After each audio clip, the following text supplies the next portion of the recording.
The more you add, the harder it is. Okay, so this is the 7th class, I believe, or the 8th class? It's the 8th class? Okay, so it's the 8th class of the explanation of the book of Abu Shujā. Alhamdulillah, we are in the middle of Salah. And last class, we took the beginning of Salah, so definition of what Salah is, and the conditions of Salah. And there were 2 types of conditions that we took. Conditions for Salah to be compulsory upon someone, and then conditions for Salah to be correct. Conditions that you have to have before Salah. Today we're going to start with the pillars of Salah. So the difference between a condition and a pillar is that pillars are things that are compulsory in Salah, and they're also part of Salah. They are a part of Salah. So the compulsory, Salah is not correct without them, plus they are a part of Salah. They can't exist before Salah, for example. And conditions, what we took last week, are compulsory, and Salah is not correct without them, but they must be there prior to Salah, before Salah. So that's the main difference between Shart and Rukn, between a condition and between a pillar of Salah. So, can we ask everyone to please mute the Zoom, the people who are online, inshallah ta'ala. So, that's the difference between a pillar and a condition. Now, if we say, for example, making intention, is that a pillar or condition of Salah? Making intention of Salah. Pillar, okay. Anyone say condition? Condition? Okay, you're all Shafi'i except for Hadi. So, most madhabs believe that niyyah is a condition. Most madhabs. So before Salah, you intend and then you start your Salah. In the Shafi'i madhab, niyyah is a pillar of Salah. So it has to be inside of Salah. What time do we make the intention? Hadith? You know the answer, alhamdulillah, so you know what it is. Okay, Takbeer al-Ihram, that's right, yes. So Takbeer is a part of Salah, it's not a part of Salah.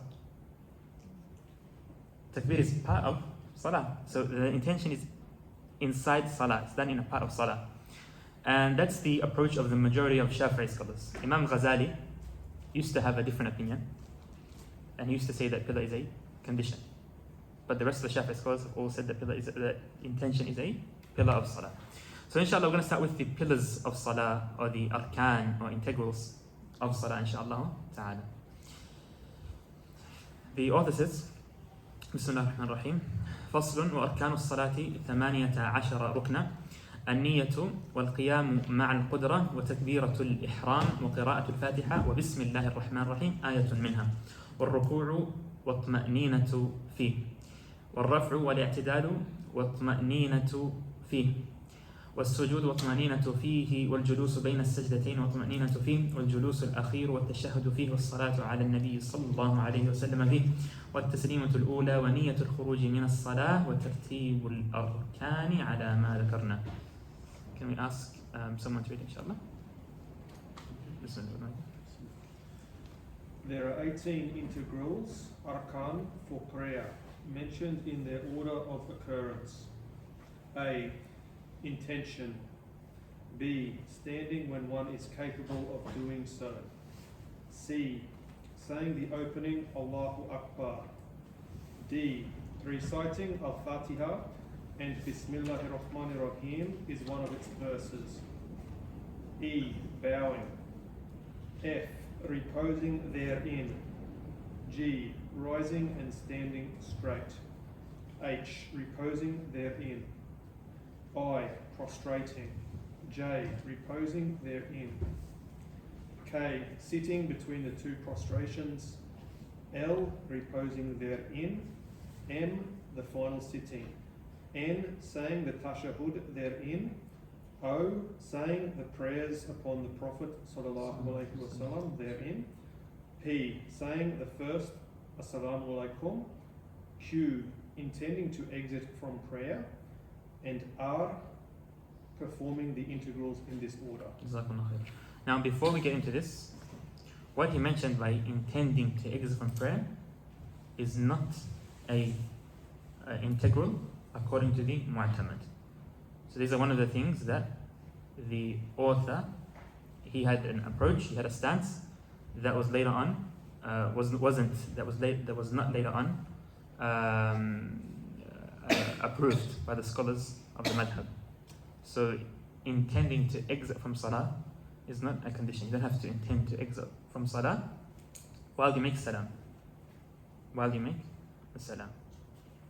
As long as your salam is to exit from salah, you don't have to have in your head that you are intending to exit from salah while you're doing it. Okay. So what are these arkan or pillars or integrals of salah? These, like I said, are parts of salah that make up salah. So salah itself is these things. If one of them were not there, it wouldn't count as salah. If one of them wasn't there, it wouldn't count as salah.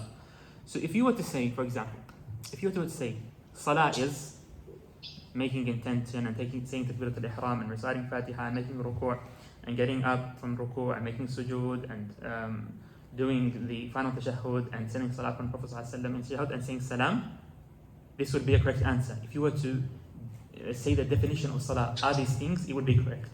That's why they're called pillars of salah. So these are what makes up salah. The sunnah parts of salah don't make up salah. If they weren't there, salah would still be correct. These cannot be made up with anything else, including the two sujood at the end of the salah. You can't make up any of these with sujood. If you miss one by accident, you have to make it up, and then yes, it's sunnah to make sujood, and we'll get to that when we talk about sujood inshallah ta'ala in the next class. But generally, these can't be made up with anything else.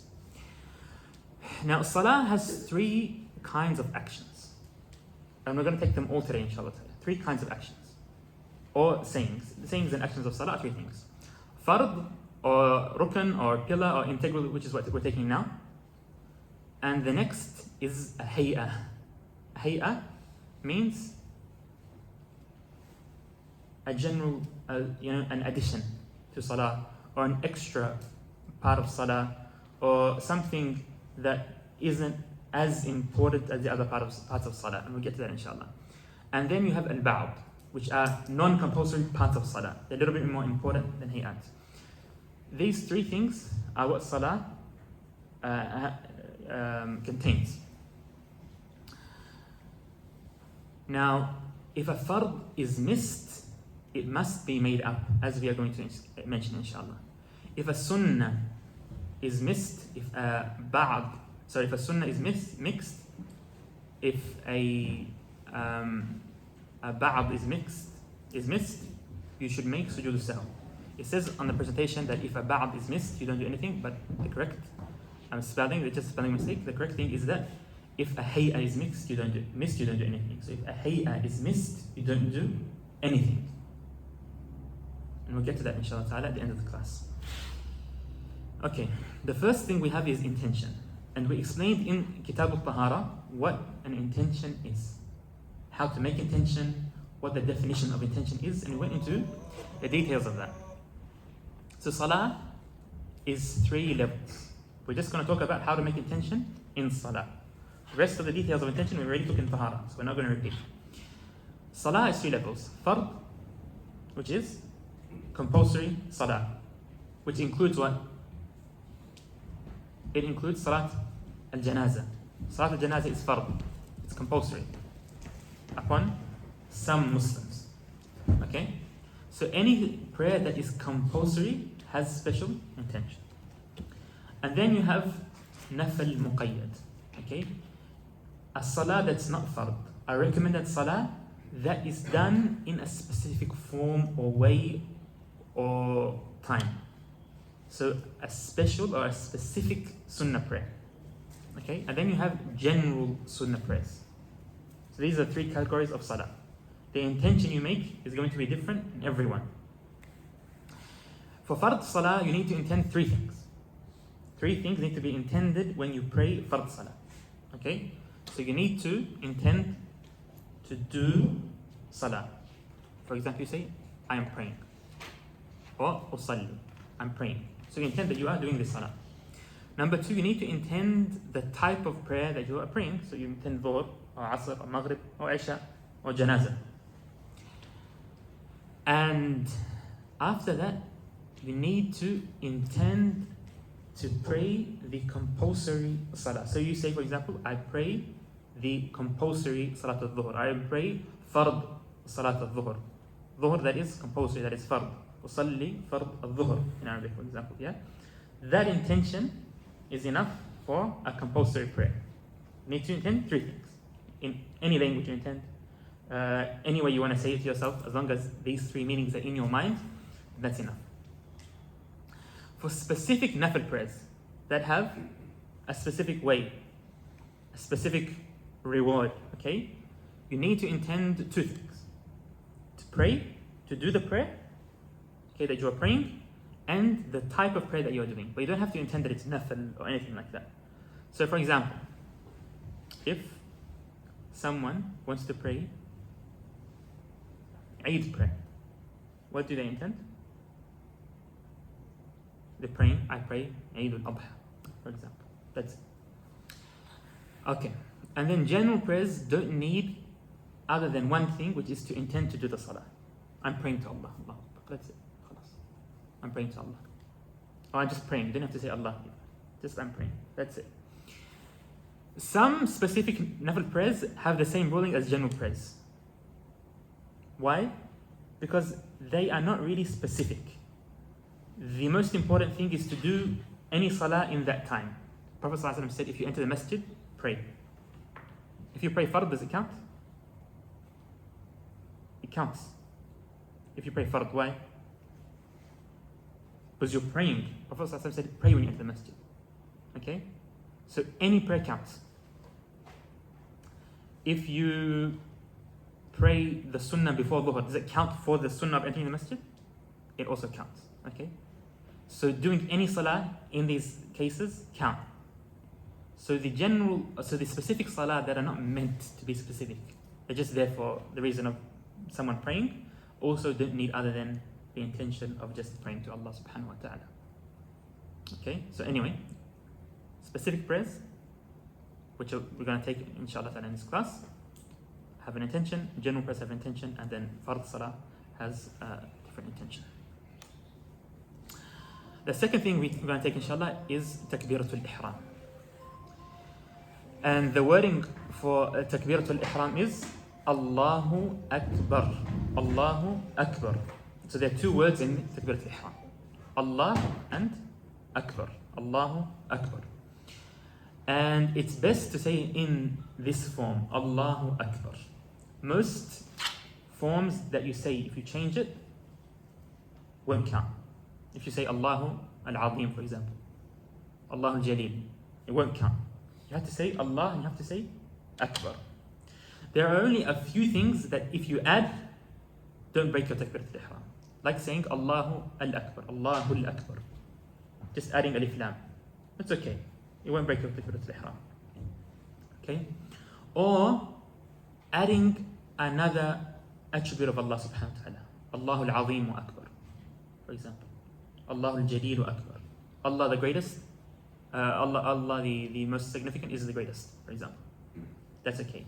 But you don't go and say more than 3 attributes of Allah subhanahu wa ta'ala and make it long. That will break it also. So only if it's a short thing that you add, it's permissible, but the best is to say Allahu Akbar and that's it. Okay. Takbiratul ihram has 20 conditions mentioned in Salim al-Najah that we took. So it has to be in Arabic. You can't pause between Allah and Akbar. You can't say Akbar Allah. You can't mix them around. Okay? You can't say Allahu Akbar with waw, for example. You have to be able to hear yourself saying that. You can't just move your lips without making any sound at all. Those conditions we took in Salim al-Najah, and they're all about saying it correctly in Arabic. That's all it is. So if you say Allahu Akbar, all those conditions are there inshallah ta'ala. Okay. And of course, intention is done while making takbirat al-ihram. Intention is done while making takbirat al-ihram, and we took that many times, inshallah ta'ala. The third fard of salah is standing, doing qiyam, doing standing in fard salah. Standing while you're in fard salah. So qiyam means standing, or having your back straight enough to not be considered bent down. If you have a small bend in your back, it's okay, as long as you are not closer to the minimum ruku', then you are to standing. What's the minimum ruku'? Your hands are able to touch your knees. Yeah, for your hands, okay, for your palms, to be able to touch your knees without bending your knees. Can someone demonstrate, inshallah? Without bending. Demonstrate bending your knees, so they understand what bending your knees means. This? Yeah, exactly. So his knees now, bend them more, like that. If you can reach your knees because they are bent, that doesn't count. Yeah? But now don't bend your knees and don't reach your hand and that doesn't count as a ruku'. Yeah? Go down a little bit more. Is your palms touching your knees? Okay, so that's the minimum ruku'. That's the minimum ruku'. Okay? You can't be closer to that than you are to standing. Okay? Alright. So in fard salah, it's compulsory to stand unless you're not able to stand. What are the illnesses or the reasons that make you not able to stand? They say it is something that affects you in a way that makes you lose khushu' or lose your full khushu' in salah. So it doesn't have to be a situation that you're going to die if you don't stand. Okay? But if the sickness you have is severe enough to make you lose your khushu', then you can sit down. So it can't just be, for example, a small headache. That's not enough. Yeah? But if the pain and everything is so severe that you are not able to focus on your salah, there's harm on you, then you can sit down, even if you can pray standing. Even if you can pray standing. Okay, so standing is only compulsory in fard salah. In sunnah salah, you can do one of three. You can stand, which is better. You get the full reward. Number two, you can sit down. In sunnah salah, you can pray sitting down with no reason. If you want to pray sunnah, you can just pray sitting down. And when you pray sitting down, there's a few conditions. So when you make ruku', your forehead has to be beyond your knees. Your forehead has to be beyond your knees. If your forehead is not up to your knees, then it's not considered ruku'. That's it. Or you can pray lying down on your side, on your right side. Okay? It's called ittija' in Arabic, to lie down on your side. So similar to when someone passes away, you bury them lying down on their right side, facing towards the qibla. Yeah? So you lie down on your right side, and you face towards the qibla. This is also permissible in sunnah prayers, without a need, without a reason. But lying down on your back, okay, just having, for example, your head and your feet facing the qibla, is not permissible unless it's a necessity, even in sunnah prayers. As for fard, the same order. You have to stand. If you can't stand, then you can sit. You have to sit. If you can't sit, then you can lie on your side. You have to lie on your side. If you can't, then you can lie on your back. So these are the same categories that we go through when it comes to compulsory salah. But sunnah, you have the option when it comes to the first three, and fard, there's no option. After that is reciting Surah Al-Fatihah. And Surah Al-Fatihah has 10 conditions that we took in Surah Al-Najah. Most of them also are about pronouncing Fatihah correctly in Arabic. Okay, so some of the most important conditions are to read it loud enough to hear yourself. Okay? To not make a mistake that changes the meaning of Fatihah. Which means that you don't change the harakat that change the meaning. If you change the harakat that don't change the meaning, your salah is correct. but it's haram to do so on purpose. If you say, وَلَيَذُ بِاللَّهِ أَنْعَمْتُ عَلَيْهِمْ, what's أَنْعَمْتُ mean? The people who I have given my bounties to, yeah? Then you're changing the meaning of Surah Al-Fatihah. That makes your Fatihah not count. If you didn't do it on purpose, you need to repeat. If you did it on purpose, it breaks your salah. Okay? And you don't change the letters around also. So if there's a Baad and you change it into Va, yeah? Valin, for example, it's not correct. It doesn't count according to our method. And to not take long pauses, like Alhamdulillah Rabbil Alameen, Ar-Rahman Ar-Rahim, waiting for a minute, that doesn't count, yeah? Short pauses are okay, as long as you don't intend to stop your recitation, to cut your recitation. If you intend to cut your recitation, even short pauses are not permissible. So you can't intend to cut your recitation off and to stop it, which no one really do, but if you do intend to do so, even short pauses affect the Fatihah. What if you intend to cut your recitation off while you're reading without pausing? Does it affect the Fatihah? No, it doesn't affect it. So you have to, if you want to cut your Fatihah off, you have to intend while you are not reading. Okay. The rest of them are Ruku'. We just explained what the minimum Ruku' is. That's the minimum of Ruku' which you saw Brother Karam demonstrate. And after that is, now you have to, of course, pause in Ruku'. You have to stop for a moment in your Ruku'. If your body doesn't pause, doesn't stop for a moment, your Ruku' doesn't count. So if you just go down, the moment you go down, you start to go up again, your Ruku' doesn't count. What if someone decides to go down really deep? Like, go just really down and spend 1 minute going down, for example, and then start to come up again. Does it count? Doesn't count. You have to pause. Yeah? It has to be a pause. All your limbs have to stop for your Ruku' to count. After Ruku' is to stand up after Ruku', and you also have to pause for a moment when you're standing. After that is to make both sujoods, and you have to pause a moment in your sujoods. Sitting between your sujoods, you have to pause a moment in this sitting, and the condition of this sitting is that you don't bend down past your knees. Why? If you're sitting but your forehead is past your knees, what does that mean? Ruku'. That's a ruku' for someone who prays sitting down. It's a form of ruku'. So you're not allowed to do that in your normal sitting down in any salah, unless you are making ruku'.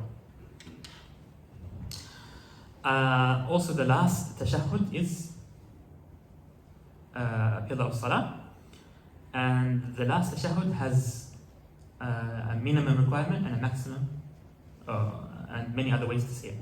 The minimum tashahhud is also mentioned in Sunnah Najah, and the maximum is mentioned in longer books of fiqh. Tahiyatullah, salawatullah, barakatullah.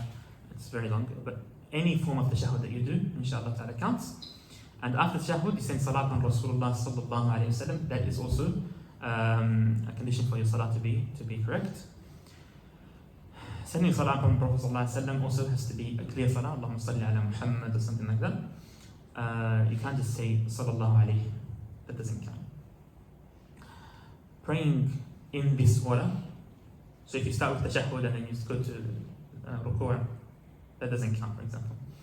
And pausing for a moment, like I said, in all of these are all the pillars of salah. Inshallah, we have 5 or 6 minutes of questions, and then we'll go on to the next part. The question says, if the head has to be ahead of knees in ruku', then what counts as a sajda to be complete? So if you are praying sitting down, okay, you need to make sujood on the ground. If you're praying sitting down in your sunnah prayer, so you choose to sit down. While you can pray standing, you need to make sujood on the ground with your forehead. You can't just make sujood sitting down. The only thing you do sitting down is ruku and standing and getting up for ruku as well. Now, if someone can't make sujood, there's a harm on them making sujood, so they have this spacing down all the time, what do? The answer is that they make ruku the way we said. Their forehead has to pass their knees, but their sujood should be even further. Should be even further than that. So for example, you make ruku like that, you make sujood like that. And that counts. That's the answer. But this is only for a person who can't make sujood on the ground. If you can make sujood on the ground, you need to make sujood on the ground. Another question says, if you intend before Takbeer al-Ihram, is the niyyah valid? It's only valid if you continue to intend while making Takbeer al-Ihram, or you make a new intention while making Takbeer al-Ihram. But just making it before is not valid according to the majority of scholars in the madhab, other than the Imam al-Ghazali rahimahullah ta'ala. Which is also permissible to take this opinion if you need to, if shaitan is hard on you, for example. Do you have to have our little finger? Do we have to lift our fingers during tashahhud? No, you don't have to lift your finger during tashahhud. But it's going to come now in the sunnah, in the non-compulsory actions. In our madhab, the finger, when is it lifted? When you say, Ashhadu an la ilaha illallah, and you hold it up until you finish both salams. Not until the end of the tashahhud, until the end of both salams. So what means Assalamu alaikum wa rahmatullah, Assalamu alaikum wa rahmatullah, your finger still, according to the Shafi'i madhab. And every madhab has a different way of lifting the finger. Every madhab has a different way. So there's many opinions. So, but if you don't ever lift your finger up, the salah is correct, inshallah ta'ala. Okay, any questions here? Do the Imam intend that he's an Imam as well? The Imam needs to intend that he's an Imam while making Takbeer al-Ihram in Salat al-Jumu'ah, in Jumu'ah prayer. And in the prayer that is repeated. What's a repeated prayer? When someone already prays fard, they finished fard prayer, they want to pray again with the jama'ah. The Imam of this jama'ah should intend to be an Imam while he makes Takbeer al-Ihram. But generally in most salahs, the Imam doesn't need to intend to be an Imam. Okay? But if he does intend, he gets the reward. So he should intend. Whether he intends while making Takbeer al-Ihram or he intends after. You can just make Takbeer al-Ihram with the intention of Dhuhr and then intend to become an Imam. So even if you're praying a normal prayer and someone decides to join you, you intend to be the Imam when they join. And it's fine. So they're all fine, inshallah ta'ala, but he doesn't need to in most salah. It's not a condition for your salah to be valid. If an Imam decides to pray without intending to be an Imam, he gets the reward of praying his prayer. His prayer is correct. But if he wants to get extra reward, then he should intend to be the Imam. If someone by accidentally breaks between the verses of Fatihah, but then they realize they broke. As long as it's not long. If it was long, do they have to repeat it? You have to go to the beginning again. So you shouldn't stop unless you need to cough, to breathe, to sneeze, anything like that. Yes. Just out of curiosity, what is a good example of what to intend when you're about to make salah? Okay, it's simple. If you want to pray Dhuhr, for example, you intend to pray Fard of Dhuhr or the compulsory Dhuhr. That's it. Okay, if you're praying Sunnah, you don't have to intend Sunnah or Fard or anything. I'm praying the Sunnah before Dhuhr. That's it. I'm praying Sunnah after Dhuhr. I'm praying Salat al-Duha.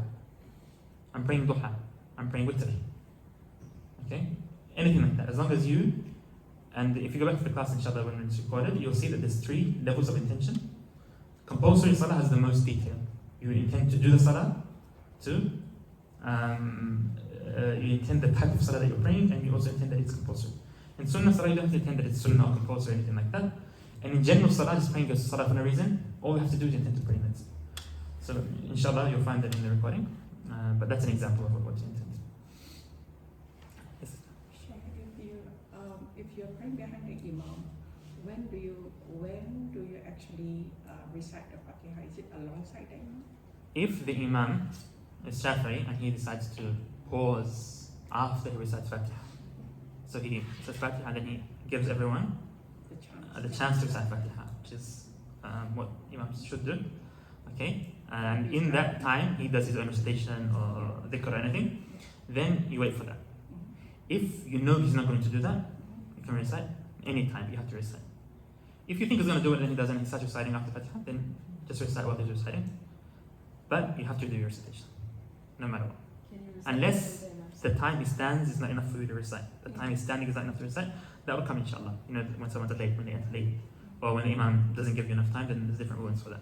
But if there's enough time, then you have to recite, whether he's reciting or not. Can you recite before he starts his Fatihah? Yeah, you don't have to recite with him or anything. As long as you recite, then that's okay.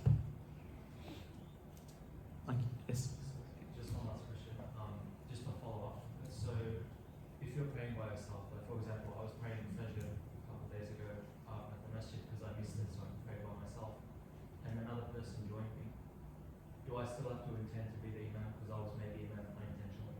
Yeah, it's not a condition for the Salah for you to intend to be the Imam. If you didn't intend to be the Imam, his Salah is still correct, inshallah. But it's better to intend to be his Imam. Yeah. Okay. After that, the Sunnah actions. So he says, وَسُنَنُهَا قَبْلَ الدُّخُولِ فِيهَا شَيْئًان الأذان والإقامة وبعد الدخول فيها شيئان التشهد الأول والقنوت في الصبح وفي الوتر والنصف الثاني من رمضان وهيئتها 15 خصلة رفع اليدين عند تكبيرة الإحرام وعند الركوع والرفع منه ووضع اليمين على الشمال والتوجه والاستعاذة والجهر في موضعه والاستراحة في موضعه والتأمين وقراءة السورة بعد الفاتحة والتكبيرات عند الخفض والرفع وقول سمع الله لمن حمده ربنا لك الحمد والتسبيح في الركوع والسجود ووضع اليدين على الفخذين في الجلوس يبسط اليسرى ويقبض اليمنى إلا المسبحة فإنه يشير بها متشهدا والافتراش في جميع الجلسات والتورك في الجلسة الأخيرة والتسليمة الثانية. Recommended actions. There are two actions recommended prior to commencing prayer. One, the call to prayer, adhan, and two, the call for its commencement, iqama. There are two actions recommended within prayer. One, the first tashahud, and two, making the qunut supplication after, standing up from the final bowing in every dawn prayer and in witr prayer during the second half of Ramadan. Lesser recommended actions. There are 15 lesser recommended actions. Hayat. 1. Raising the hands concurrently with saying the opening Allahu Akbar, bowing and rising from it. 2. Placing the right hand over the left. 3. Saying the opening supplication. 4. Seeking protection from Satan. 5. Audible utterances when appropriate. 6. Quiet utterances when appropriate. 7. Saying Amin. 8. Reciting a chapter of the Quran after Al-Fatihah. 9. Saying Allahu Akbar when rising and descending. 10. Saying Sami Allahu liman hamida as one begins to rise from bowing. Rabbana laka alhamd after one has straightened up. 11. Saying Subhana Rabbi al-Azim when bowing and Subhana Rabbi al-Allah when prostrating. 12. Placing one's hands upon one's thighs while sitting. Extending the fingers of the left hand and closing the right, except for the index finger, which one points during the tashahud. 13. Sitting in the manner of iftirash in all places wherein one sits, but 14. Sitting in the manner of tawarruk in the final sitting, and 15. Saying the second Assalamu alaikum. Okay. So like we said, non-compulsory actions are two types. Hay'ah and Ba'd. Ba'd means a part, a non-compulsory part. It's so important that it seems like it's a part of Salah, as if it's similar to compulsory parts, but it's not compulsory. These parts are very minimal. And then they are hayat. The best translation I could think of hayat are touches on salah. Things that make your salah better, okay? Or lesser recommended parts, like the author said. Which are most of the sunnah actions. Saying Allahu Akbar, Sami Allahu min Hamida, Subhana Rabbi al-Azim, Subhana Rabbi al-A'la. These things, they are important, but if you leave them out, it doesn't affect the salah at all, okay? Now the ab'ad, the parts, the more recommended parts, are made up with sujood if they are left. Sujood al-sahw is going to be our next class. The rulings of sujood al-sahw, okay? But generally they are made up with sujood at the end of the salah if you miss them, whether you miss them intentionally or not. Yeah? Whether you miss them on purpose or not. You don't have to forget them to make sujood. If you don't do them, whether intentionally or not, you make sujood before you make salam.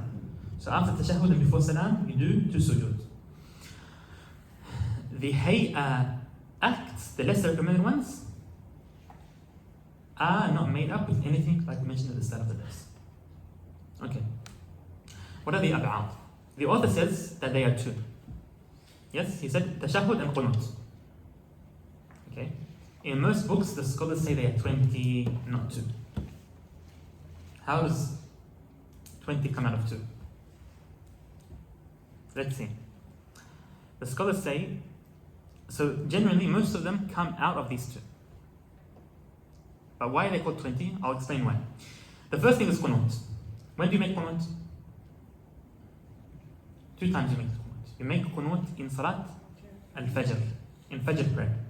After you say Sami Allahu min Hamida, you make dua every single morning in salat al-fajr. Okay? This is sunnah. It was narrated in Sahih al-Bukhari and Sahih Muslim. The second one you do is standing for qunut. So if you make qunut but you didn't stand, you should also make sujood. That's why they mentioned the standing. So if you're making qunut while you're going down to your sujood, Allahumma atina fi man hadayt wa afina fi man hadayt, yeah, you also make sujood. Okay? Or if you stand but you don't do qunut, you also make sujood. Sending salah upon Rasulullah sallallahu alaihi wasallam in your qunut. If you do qunut but you don't send salah upon Rasulullah, you should also make sujood. And standing for that. So if you send salah upon Rasulullah while you're going down, you also make sujood. Okay? And sending salam upon the Prophet sallallahu alaihi wasallam, and standing for that. Sending salawat upon the ahl, the family of the Prophet sallallahu alaihi wasallam in your qunut, and standing for that. Sending salawat upon the companions, standing for that. Sending salam upon them, and standing for that. So that's all to do with qunut. Number 2, the first tashahhud. The first tashahhud meaning in a salah that has 2. The non-compulsory tashahhud. Not the last one, the one that's before that. So tashahhud itself, saying it, is a ba'd. It's also recommended. Sitting down for it is recommended. If you say it while you're getting up, you still should make sujood. Sending salah upon Prophet ﷺ in the first tashahhud. The second one, it's a pillar of salah. In the first one, it is sunnah. And sitting down for that. Sending salah upon the family of Prophet ﷺ in the second tashahhud. Not in the first, in the second tashahhud. This one was left out in the book. So the author mentioned 2 things. The first tashahhud and qunut, yeah? In the second tashahhud, there is also a ba'd. There's also a sunnah action that you should make sujood if you leave, which is sending salah upon who? Upon the family of the Prophet ﷺ. Question: how can someone, that's the last thing you say in your tashahhud, how can someone leave that out and make sujood? How does that work? The scholars in the Shafi'i madhab in the big books of fiqh, they mentioned this is actually a really hard matter of fiqh that the scholars have discussed between them. It's not a simple answer. The answer is that if you were praying behind an imam, okay, and your imam left that out, how do you know? He finished his salah and you didn't finish it, you're still sitting there, okay, and then but when he finished, he went and told you. He said, by the way, I didn't send salah upon the Prophet ﷺ then if your Imam makes a mistake, you should make sujood for that as well. So in this case, you make sujood for leaving that out. But in most cases, it's really hard to leave this out, to not do this sunnah act, and that's why he didn't mention it in the book. Okay? Anyway. Okay. What about disliked actions? So, I'll just go back to the ab'ad, the parts that you don't make sujood for. There are many, okay? And we don't have much time to go through them all, but I just want to talk about sitting down.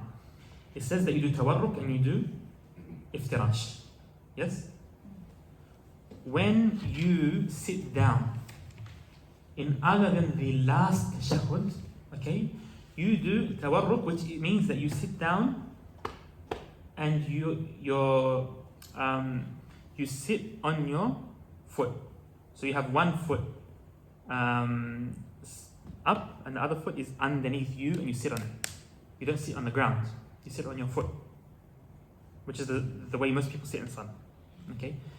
The last tashahhud in any prayer,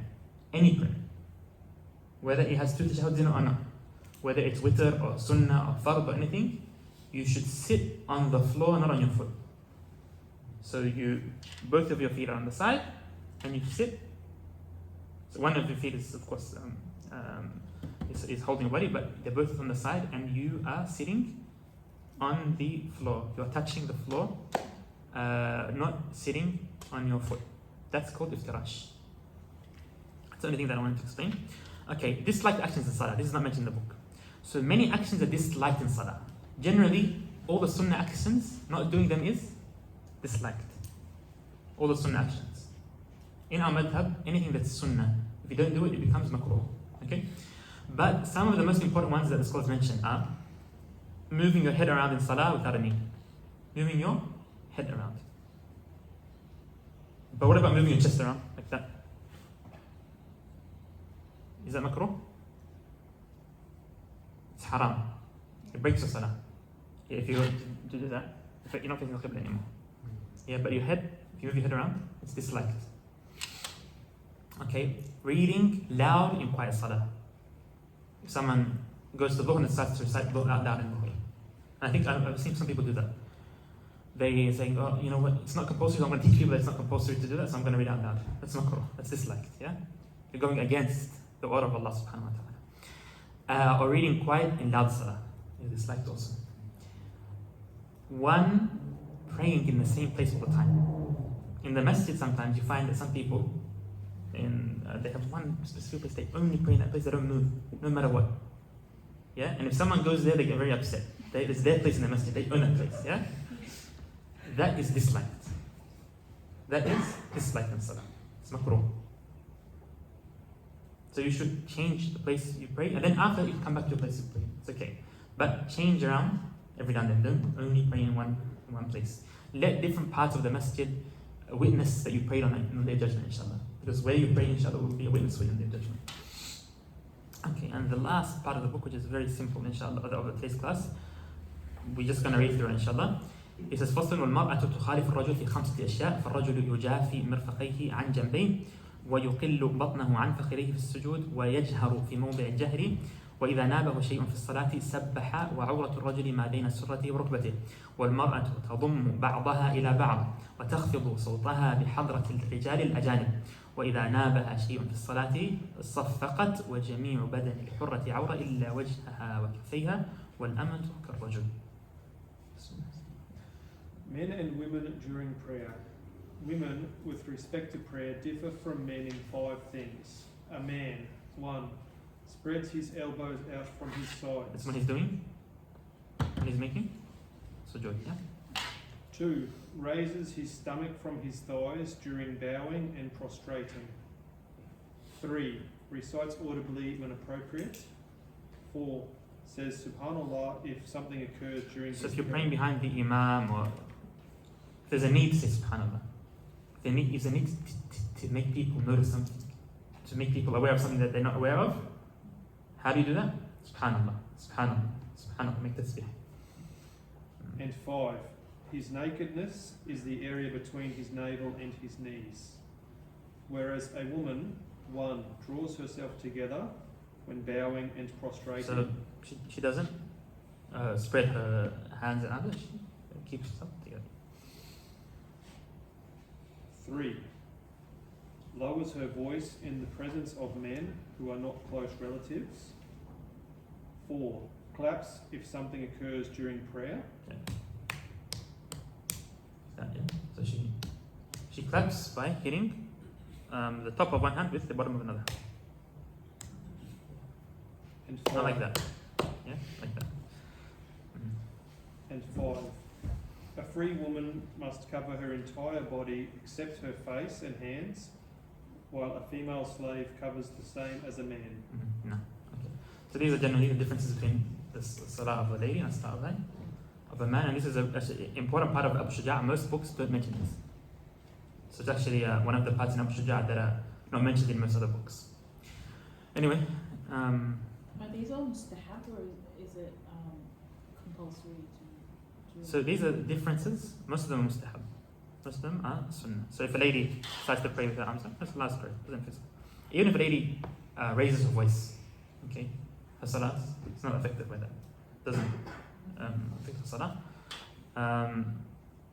If someone shows their awrah, no, it's not mustahab. Yeah, if someone shows their awrah, of course, that breaks the salah. So some of them are mustahab, some aren't. But generally, these are the differences between a man's salah and a lady's salah. Wallahu ta'ala a'lam. And we have, inshallah, 4 minutes. And then we have to leave. Also, we won't be praying in the school today, inshallah. So I'm going to have to close up, inshallah, very quickly, inshallah ta'ala. So the school won't be open for salah, and also the masjid is not going to open. So inshallah ta'ala, if anyone needs, my house is open. If you want to pray, you can join us, inshallah ta'ala.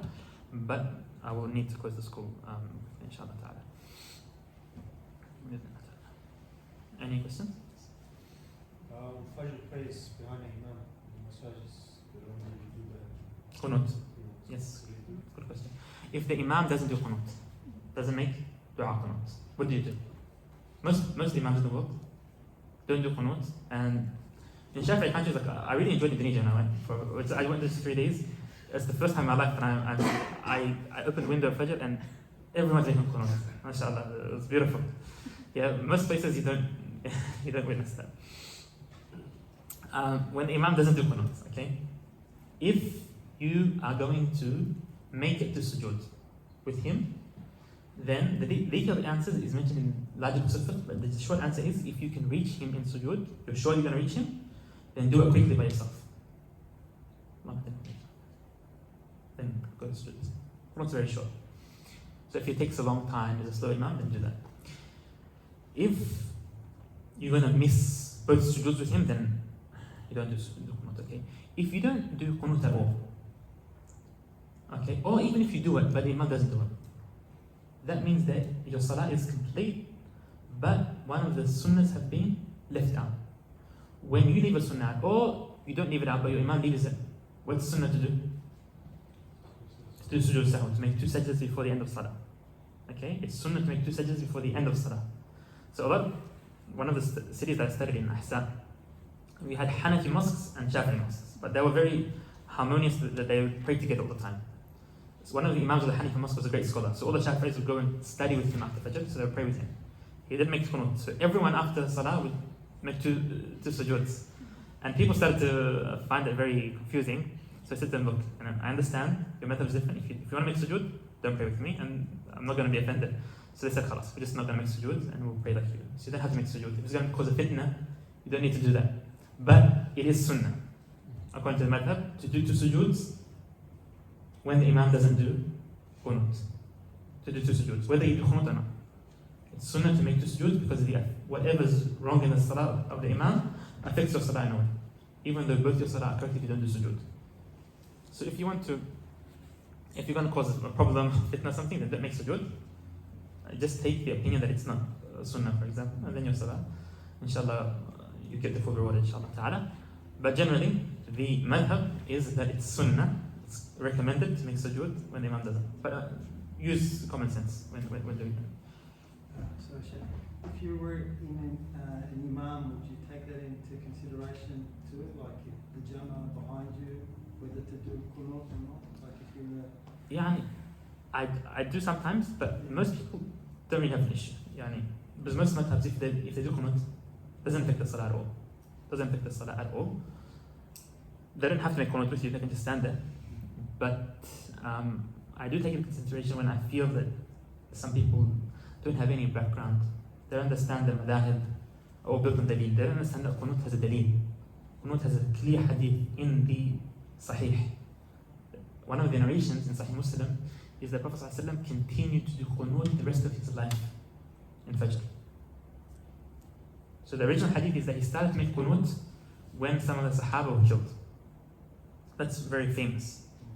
But the narration in Sahih Muslim says that he continued to do qunut, but just not against the kuffar. Not against the people who killed the Sahaba, but general qunut continued the rest of his life. So there's a lot of hadith that are very clear to do qunut. So some people think that it's not built on a clear proof, so it's a bid'ah and you can't do qunut. The fact is that it has strong proof. The other madhabs also have strong proof. I'm not saying that there's any issue there.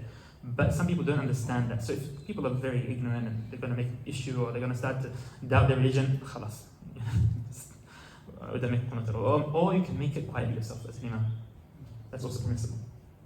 You can make it quietly yourself as an imam. You don't even have to raise your hands. You can just make it with your hands down. Yeah? And then when you do the sunnah. I know many imams do that. They do it quietly as an imam, they get the reward. People behind them are just waiting for a few, half a minute longer or something. That's it.